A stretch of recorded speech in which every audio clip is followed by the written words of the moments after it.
Luis, un gustazo tenerte acá en Off the Record. La verdad que yo feliz y contento porque siempre ha sido para mí un sueño estar en algún programa de televisión acá en Santiago de Chile. He venido varias veces y la verdad que esto es una oportunidad impresionante. Te decía que en la presentación que el piano te acompaña desde la cuna, y creo que no exagero. Pero además tú muy joven, no sé cuántos años tenías cuando empezaste los estudios de piano en el Conservatorio Tchaikovsky en Moscú. Bueno, el piano sí, me acompaña desde la cuna ya que mi mamá en aquel entonces era pianista, profesora de piano, directora de coro, de coros de aficionados, tocaba también el acordeón, entonces había siempre un piano en mi casa. Mi padre también tocaba de afición, o sea, no sabía nada de música, pero le gustaba también tocar música popular en el piano. Mi hermano es un gran concertista de violín, Alexis Lugo, y mi hija Sandra Borges es una violinista también muy joven, pero ya ha estado acá en Frutillar, en el Teatro Colón de Buenos Aires, en Suiza, terminó su posgrado, dos posgrados de violín, así que una familia bien musical desde ese punto de vista. Te preguntaba eso de qué edad empezaste esos estudios de piano que te llevaron a transformarte en maestro en el Sí, mira, conservatorio. en Cuba hay un proceso de estudio muy complejo que es casi único, es un sistema único a escala mundial que, que tiene que ver un poco con Rusia, que son estudios de 11 años de carrera más 5 superior y 2 más, en total alrededor de 17 o 18 años de carrera. Y uno debe de comenzar entonces de los 7 o los 8 años. Eso es para el piano, para el violín, el cello y la guitarra. Después otros instrumentos son menos años, pero en mi caso, al igual que mi hermano y mi hija, sí, 18 años de estudios, así que empecé desde los 9 años en el Conservatorio Mayor Rodán y después me vinculé con el Conservatorio Tchaikovsky de Moscú. Llama mucho la atención, veremos imágenes, se verán imágenes mientras conversamos eh, de tu trabajo.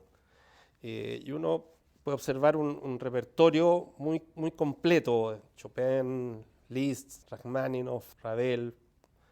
Lo que a mí me capturó mucho, y te lo digo no como un halago gratuito y fácil, es el carisma singular en tu talento interpretativo. Y esto lo digo vinculado, que también lo verán nuestros telespectadores, porque junto con esos grandes maestros, tú has desarrollado un lenguaje universal desde la técnica clásica, pero irrumpen ahí Piazzolla, Sandro, Violeta Parra, Edith Piaf. ¿Cuándo empezaste a hacer esa vertiente en tu interpretación musical? Mira, te voy a comentar lo siguiente. A mí sí, Cuba es un país eminentemente de música popular. O sea, ahí nació el danzón, el son cubano, etcétera, y nació el Latin jazz, o sea, jazz cubano, para decirle un nombre más coherente, ¿no? Y siempre fui amigo de muchos jazzistas, de Chucho Valdés, Gonzalo Rubalcaba, en fin, de Michel Camilo inclusive, los he podido conocer.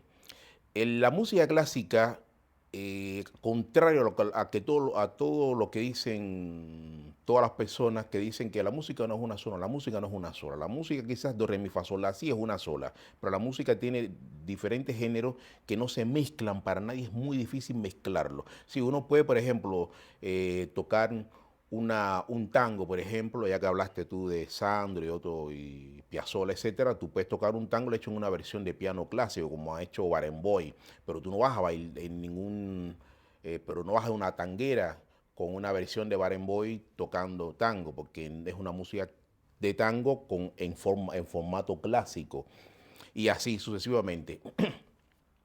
A mí siempre me gustó mucho el jazz, no lo tocaba nunca, es cierto. Me gustó mucho la música cubana, tampoco la tocaba demasiado, o sea, todo lo que eran versiones clásicas para música. Hasta que un día estaba en Ginebra, en una gira que estaba por allá, entonces hablo con una promotora cultural y yo siento que ella me decía, yo no te puedo contratar en mis conciertos porque tengo nada más que 7 u 8 pianistas, Radu Lupo, no sé quién más, o sea, gente de muy grande y no puedo tener más porque no puedo situarlo en ninguna gira de conciertos porque nada, era chiquita, ya no era muy grande. Entonces yo le propuse, mire, yo le propuse a usted tocar, no sé, las sonatas de Scriabin, Prokofiev, etcétera, y yo veía que ella me decía que no podía por esta situación. Yo le dije, bueno, y si yo le doy algo extra, Le dije, Ernesto Lecuona. No, pero eso es música de salón, como un deje así como... Dije, sí, música de salón, pero hay que tocar Ernesto Lecuona, o sea.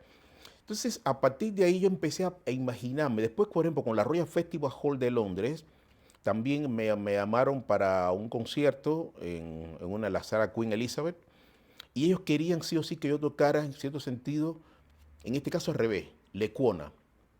Y yo a la discusión me no, yo no quiero tocar Lecuona, yo quiero tocar Prokofiev, quiero tocar Chopin, quiero tocar Bliss Rachmaninoff, porque eran salas muy grandes a escala internacional y yo quería no desaprovechar para tocar Lecuona, o sea, era totalmente al revés.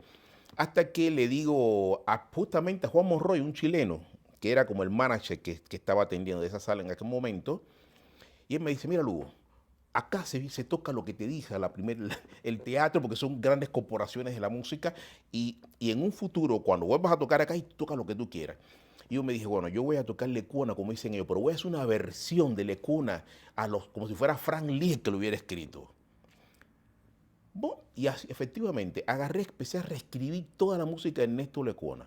Y nada que ver con es más, Lecuona hace música de salón que dura 3 o 4 minutos. Los Lecuonas míos duran 10, 14, 15 minutos como si fuera una rapsodia de Liszt, con toda la técnica de la rusa de piano. Y entonces eso me fue gustando. Agarré y después pasé para Piazzolla. Después pasé para Violeta Parra y empecé a mezclar Violeta Parra con Rachmaninoff, porque era la misma técnica pianística y yo agarraba el concierto número 3, el concierto número 2 para piano, le hacía una versión para piano solo, pero brutal, así técnicamente, y metí en el medio Violeta Parra, El día que me quiera, pero todo tocado de esa manera. Después empecé a hacer lo mismo, pero con el jazz, pero con el lenguaje del jazz. Por ejemplo, si tú escuchas algunos temas míos, empecé a hacer arreglos de esa naturaleza con Michel Camilo, Caribe, como Claro. si fuera escrito por Rachmaninoff, pero jazzista. Y entonces, bueno, he pasado por diferentes géneros hasta el último concierto que ofrecí en en una feria del libro hace poco en Argentina, donde hice un concierto totalmente de rap y hip hop. Hice 2 conciertos con una banda, hice rap y hip hop, y el día siguiente toqué otros temas con toda música argentina, pero versionada como si fuera música latin jazz.